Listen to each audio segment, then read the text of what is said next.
नमस्कार दोस्तों, आप देख रहे हैं एचयूएस स्टडीज़ और इस वीडियो में आपके लिए 26 मई 2023 का करंट अफेयर लेकर आ गया हूं। करंट अफेयर के साथ साथ स्टैटिक जीके और रिलेटेड करंट अफेयर का रिवीजन करते हुए चलेंगे। अगर आप इस चैनल पर पहली बार आए हो तो चैनल को सब्सक्राइब कर लीजिएगा। वीडियो अच्छी लगे तो वीडियो लाइक करके ज़रूर जाइएगा। लास्ट में आपके लिए क्विज़ रखा है, उस क्विज़ को भी ज़रूर सॉल्व कीजिएगा। चलिए बात करते हैं लास्ट डे के क्विज़ की। तो लास्ट डे आपसे क्वेश्चन पूछा गया था, Al Mohed Al Hindi 2023 naval exercise held between India and which country. तो आप सभी ने आंसर दिया था कि सऊदी अरेबिया के बीच में, सऊदी अरेबिया में अल मोहद अल हिंदी 2023 नौसेना अभ्यास हुआ। ध्यान रखिएगा। आगे बात करें आज के पहले क्वेश्चन की। तो आज का पहला क्वेश्चन है, which state becomes India's first fully E governed state achieving total e governance.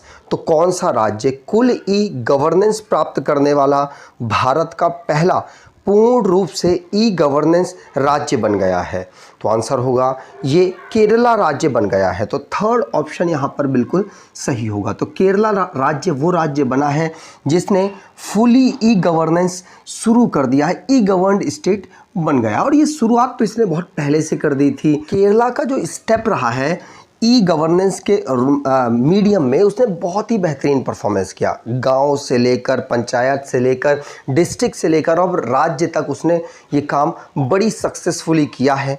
तो केरल यहाँ पर आंसर बिल्कुल सही होगा। वहाँ के चीफ मिनिस्टर पिनराई विजयन साहब को आप यहाँ पर देख सकते हैं। तो केरला जो कि साउथर्न स्टेट ऑफ इंडिया है, उसने ई गवर्नेंस टोटल ई गवर्नड स्टेट बन पाया। और भारत का ये ऐसा पहला स्टेट बना है, इसलिए इम्पॉर्टेंट है। इससे बेहतर क्या होता है, इससे ट्रांसपेरेंसी, जो भी डिपार्टमेंट है उसको काम जो दिया जाता है उसकी ट्रांसपेरेंसी को चेक किया जा सकता है। साथ साथ असेसिबिलिटी रहती है सारे सिटीजन्स की, कोई भी काम कैसा चल रहा है उसे उनको पता चल पाता है हमारे राज्य में क्या क्या काम आगे बढ़ रहे हैं। केरला की बात हुई है तो केरला को स्टेट के रूप में 1956 को फॉर्म किया गया। त्रिवंतपुरम यहाँ की कैपिटल, डिस्ट्रिक्ट 14 है, गवर्नर आरिफ मोहम्मद खान है और चीफ मिनिस्टर पिनराई विजयन है। लेजिस्लेचर यूनिकैमरल है जहाँ की असेंबली में 141 सीट्स, राज्यसभा में 9 सीट्स और लोकसभा में 20 सीट्स आती हैं। नेशनल पार्क की बात करें तो Anamudi 16 national park, Eravikulam national park, Mathikettan 16 national park, Pambadum 16 national park, Periyar national park, Silent Valley national park यहाँ के नेशनल पार्क हैं। मैप पर अगर आप देखेंगे तो केरला साउथर्न पार्ट में पड़ता है भारत के, जो कि 2 राज्यों के साथ सीमा बनाता है, एक तो कर्नाटका और एक तमिलनाडु। याद रखिएगा, पौंडुचेरी आप जानते होंगे भारत का यूनियन टेरिटरी है जहाँ पर लेजिस्लेचर है। और यहाँ इसके जो 4 राज्य हैं, एक तो यमन है जो कि कहाँ पर है, आंध्र प्रदेश, यनम माफ़ कीजिएगा, यनम है जो कि आंध्र प्रदेश में है। पौंडुचेरी और कराईकल, ये भी 2 राज्य हैं पौंडुचेरी के, और ये तमिलनाडु में है। और एक माहे जो कि केरला में अवेलेबल है। ये आपसे क्वेश्चन रिसेंटली में पूछा गया, इसलिए मैंने यहाँ डिस्कस किया है। आगे बात करें अगला question, which country writer Georgi Gospodinov wins International Booker Prize for Time Shelter. तो किस देश के लेखक जॉर्जी गोस्पोडिनोव ने टाइम सेल्टर के लिए अंतर्राष्ट्रीय बुकर पुरस्कार जीता है? आपको बता दूं ये किस राज्य से बिलोंग करते हैं, तो बुल्गारिया राज्य से बिलोंग करते हैं। तो ध्यान रखिएगा, सेकंड ऑप्शन यहाँ पर बिल्कुल सही है। बुल्गारिया राज्य के जो राइटर हैं इनको टाइम सेल्टर के लिए जो इंटरनेशनल बुकर प्राइज़ प्राप्त हुआ 2023 का। ध्यान रखेंगे, पूछा जा सकता है जियोर्जी गोस्पोडिनोव, इनका नाम मैं आपको याद कराने की कोशिश करता रहूँगा। जो भी रिसेंटली में अवार्ड से रिलेटेड क्वेश्चंस बने हैं उनको रिवाइज करते हैं। पहला क्वेश्चन पढ़ लिया। दूसरा, पपुआ न्यू गिनी जो कि जिसने नरेंद्र मोदी जी को अपना हाईएस्ट अवार्ड दिया, the grand champion of the order of Logohu. और नरेंद्र मोदी जी को फिजी का भी हाईएस्ट ऑनर मिला जिसको companion of the order of Fiji कहा जाता है। एन चंद्रशेखरन को फ्रांस का हाईएस्ट सिविलियन अवार्ड मिला, ये टाटा के चेयरमैन हैं। सीएम योगी आदित्यनाथ को भारत रत्न डॉक्टर अंबेडकर अवार्ड से सम्मानित किया गया महाराष्ट्र के द्वारा। सोशलिस्ट पंडित रामकृष्ण हैं, इनको मैन ऑफ द सेंचुरी चुना गया। रतन टाटा जी को ऑस्ट्रेलिया का हाईएस्ट सिविलियन अवार्ड मिला, order of Australia. Sonam Wangchuk जिनको प्रेस्टिजियस संतोकबा ह्यूमैनिटेरियन अवार्ड से सम्मानित किया गया। आशा भोसले को लता दीनानाथ मंगेशकर अवार्ड मिला। एंजेला मर्केल को जर्मनी का हाईएस्ट ऑर्डर ऑफ मेरिट प्राप्त हुआ। आगे बात करें, अगर आप ई बुक परचेज़ करना चाहते हैं अक्टूबर से अप्रैल तक की, तो आपके लिए ई बुक प्रोवाइड कराई गई है। डिस्क्रिप्शन बॉक्स में लिंक है, वहां से आप इसको प्राप्त कर सकते हैं। 59 रुपीज़ में आपको प्रोवाइड कराई जा रही है। और अगर कोई प्रॉब्लम होती है डाउनलोड वगैरह करने में, तो आपके पास ये मेल आईडी है, आप इस मेल आईडी में अपनी प्रॉब्लम को लिख कर भेज सकते हैं। उस प्रॉब्लम को जल्द से जल्द सॉल्व कर दिया जाएगा। अगला question, which state has recently commenced removal of dotted lands in the state from prohibited list। तो किस राज्य ने हाल ही में निषिद्ध सूची से राज्य में बिंदीदार भूमि को हटाना शुरू किया है?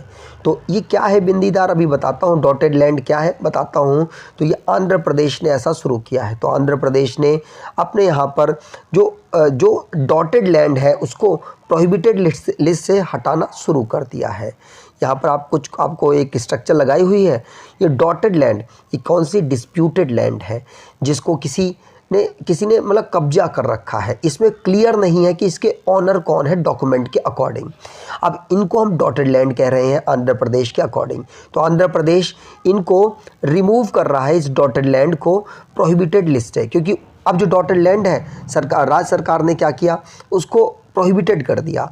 अब आंध्र प्रदेश उसको प्रोहिबिटेड से हटा रहा है। इसे बेनिफिट क्या होगा? इसे बेनिफिट ये होगा कि उस लैंड का यूज़ हो पाएगा। अभी तक वो क्या है, परती पड़ी हुई है, उसका कोई यूज़ नहीं कर पा रहा है सही से। बाद में हो सकता है वहाँ इंडस्ट्रीज़ वगैरह लगाई जाए, हो सकता है कोई फैक्ट्री लगे, हो सकता है कोई प्लांट लगाया जाए। इसीलिए धीरे धीरे उन एरिया को नोट पे लिया जा रहा है और उसको हटाया जा रहा है, उससे प्रोहिबिशन लिस्ट से हटाया जा रहा है। ध्यान रखिएगा, 2 लाख एकड़, लगभग 2 लाख एकड़ जो डॉटेड लैंड है वो आंध्र प्रदेश में अवेलेबल है।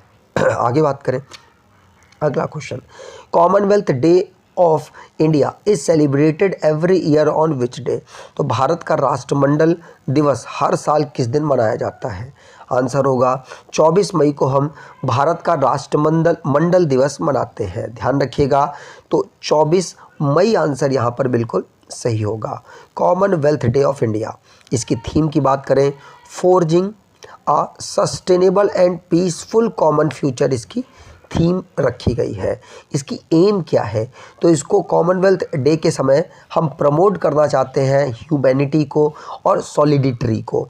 ध्यान रखिएगा, इस समय पर 54 कॉमनवेल्थ की कंट्रीज़ हैं और इसको स्टार्ट किया गया था 1902 में और क्वीन विक्टोरिया के द्वारा 22 जनवरी 1901 में जब उनकी डेथ हुई थी, उनके रेस्पेक्ट में इसको स्टार्ट किया गया था। ठीक, पहला जो commemoration of the Commonwealth day कब हुआ? तो 24 मई को हुआ 1902 में। इसीलिए इसको 24 मई को हम Commonwealth day of India observe करते हैं, क्योंकि इस दिन क्वीन विक्टोरिया का बर्थडे पड़ता है। अगला question, which country is set to manufacture generic variant of long acting tegravir, जिसको कैब एल एक ड्रग के नाम से जाना जा रहा है, उसको यूज़ फॉर HIV प्रिवेंशन, उसको हम HIV प्रिवेंशन में यूज़ करेंगे। मतलब कौन सा देश HIV की रोकथाम के लिए इस्तेमाल की जाने वाली लॉन्ग एक्टिंग कोबेटेग्रेविर नाम की जो दवा है उसको जेनेरिक वेरिएंट का इस्तेमाल करने के लिए तैयार हुआ है? आंसर होगा ये साउथ अफ्रीका इसके लिए तैयार हुआ है। तो थर्ड ऑप्शन यहाँ पर बिल्कुल सही होगा। तो साउथ अफ्रीका जिसने जो कि कॉस्ट इफ़ेक्टिव और जेनरिक वेरिएंट वाली कैब LA ड्रग का यूज़ करने के लिए तैयार हुआ है, पहली बार अपनी कंट्री में। तो ध्यान रखेंगे, पूछा जा सकता है। ठीक, आगे बात करें, अगला question, Navegaon Nagzira tiger reserve which was seen in the news is located in which state और UT? तो खबरों में रहा नवेगांव और नागजीरा टाइगर रिजर्व किस राज्य व केंद्र शासित प्रदेश में स्थित है? आंसर होगा ये महाराष्ट्र में स्थित है। क्या हुआ, अभी इन दोनों को मर्ज करके एक सिस्टम तैयार किया जा रहा है और यहाँ से टाइगर को लोकेट किया जाएगा दूसरे टाइगर रिजर्व में, जिससे कि दोनों तरफ जो टाइगरों की संख्या है वो बराबर हो सके। इसीलिए ये दोनों चर्चाओं में रहे और इसीलिए इसको हम पढ़ रहे हैं। दोनों कहाँ पर? महाराष्ट्र के गोंदिया डिस्ट्रिक्ट में अवेलेबल है, ध्यान रखिएगा। ठीक, चलिए आगे बात करें। अगला question, who's re elected as president of swimming federation of India. तो स्विमिंग फेडरेशन ऑफ इंडिया के अध्यक्ष के रूप में किसे फिर से चुना गया? आंसर होगा ये है RN जयप्रकाश। कौन? RN जयप्रकाश को चुना गया। सेकंड ऑप्शन यहाँ पर बिल्कुल सही होगा। बीच में आप देख पा रहे होंगे RN जयप्रकाश को, जो कि दोबारा से स्विमिंग फेडरेशन ऑफ इंडिया के प्रेसिडेंट और सेक्रेटरी चुने गए हैं। आगे बात करें तो स्विमिंग फेडरेशन ऑफ इंडिया की बात करें तो अहमदाबाद गुजरात में इसका हेडक्वार्टर है। ये एफिलेटेड है वर्ल्ड एक्वेटिक्स से। इसको फाउंड किया गया था 1948 में। 30 स्टेट और यूनियन टेरिटरी एसोसिएट है इसके साथ मेंबर के रूप में, और CEO वीरेंद्र नानावती इसके इस समय पर CEO हैं। अगला question, who's conquered Mount Everest with artificial legs. तो कृत्रिम पैरों से किसने माउंट एवरेस्ट फतेह किया? आंसर होगा इनका नाम है हरिबुद्धा मगर। ध्यान रखिएगा, मई के महीने में इन्होंने फतेह किया है। आपसे पूछा जा सकता है कौन? हरिबुद्धा मगर। यहाँ पर आप देख पाएंगे आर्टिफिशियल पैरों से इन्होंने जो नेपाल में अवेलेबल माउंट एवरेस्ट है उसको फतेह कर लिया। इन्होंने ब्रिटिश गोरखा को 1999 में ज्वाइन किया था, 19 साल की एज में, 1999 में। उसके बाद इनका जो पैर चला गया था वो तालिबान के मिशन के समय पर अफ़गानिस्तान में 2010 में चला गया था। और उसके बाद इन्होंने पैरालंपिक में भी पार्टिसिपेट किया। साथ साथ इन्होंने बहुत ही बड़ी बड़ी चोटीज़ में चढ़ना शुरू किया, जैसे बेन नेविस और माउंट ब्लैंक, किलिमंजारो आपको पता है ये अफ्रीका की हाईएस्ट चोटी है, मेरा पीक और माउंट टॉबकल, और अब इन्होंने माउंट एवरेस्ट को भी फतेह कर लिया है।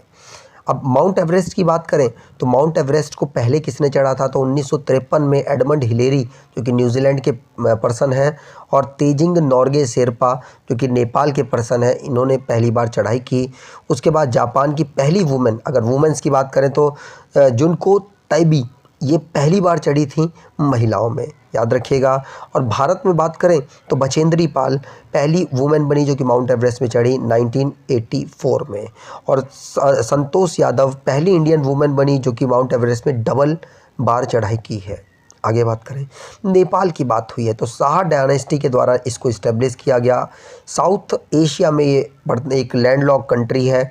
पुष्प कमल दहल प्राइम मिनिस्टर, रामचंद्र पौडेल यहाँ के प्रेसिडेंट, काठमांडू यहाँ की कैपिटल, करेंसी नेपालीज रूपी है। अगला question, which institution release the global annual to decadal climate update. तो किस संस्था ने global annual to decadal climate update जारी किया है? आंसर होगा WMO, वर्ल्ड मेट्रोलॉजिकल ऑर्गेनाइजेशन के द्वारा इसको जारी किया गया। याद रखिएगा, यहाँ पर 2023 से लेकर 2027 तक का एक पूरा टारगेट दिया गया है global annual to decadal climate update के लिए। याद रखिएगा, इसमें टारगेट रखा गया है कि 1.5 डिग्री सेल्सियस बढ़ेगा टेम्परेचर, उसको आसपास हमको रोक के रखना है। ये WMO के द्वारा ये रिपोर्ट जारी की गई और कोशिश की जाए दुनिया इस रिपोर्ट को ऑब्जर्व करने के बाद की कोशिश करे कि 1.5 डिग्री सेल्सियस से बढ़ने वाला टेम्परेचर है उसको रोक दिया जाए उतने में, नहीं तो ग्लोबल वार्मिंग लगातार बढ़ेगी, दुनिया डूबती चली जाएगी, ये इनका कहना है। ध्यान रखिएगा। अब लास्ट डे के करंट अफेयर को रिवाइज करें तो पहला क्वेश्चन था which state government to legalize more than 6000 illegal colonies in state. तो मध्य प्रदेश आंसर सही। What is rank of Neeraj Chopra world in men's javelin ranking. तो फर्स्ट रैंक है नीरज चोपड़ा की। Which former cricketer named as brand ambassador of Tripura tourism. तो Sourav Ganguly answer सही है। When is world turtle day celebrated. तो 22 मई आंसर सही। Al Mohed Al Hind 2023 naval exercise held between India and which country. तो Saudi Arabia answer सही। Which country conferred its highest honor, the Grand Champion of the Order of the Logohu, on PM Modi? तो Papua New Guinea answer सही है। अगला question, who is elected as new president of basketball federation of India? तो K Govind Raj answer सही है। ध्यान रखिएगा। Indian railway handed over 20 broad gauge locomotive to which country? तो बांग्लादेश आंसर सही। Which union ministry implements the FAME second scheme? तो ministry of heavy industries के द्वारा फेम सेकंड स्कीम को लॉन्च किया गया। आज की क्विज की बात करें तो which country is set to manufacture generic variant to long acting cabotegravir मतलब CAB and a drug used for HIV prevention? Comment box में डिटेल में आंसर दीजिएगा। अगर आपको ये वीडियो अच्छी लगी है तो आपसे अनुरोध करूंगा, वीडियो को लाइक कर दीजिएगा, चैनल को सब्सक्राइब कर लीजिएगा और एटलीस्ट अपने कुछ दोस्तों तक वीडियो को शेयर ज़रूर कीजिएगा। धन्यवाद।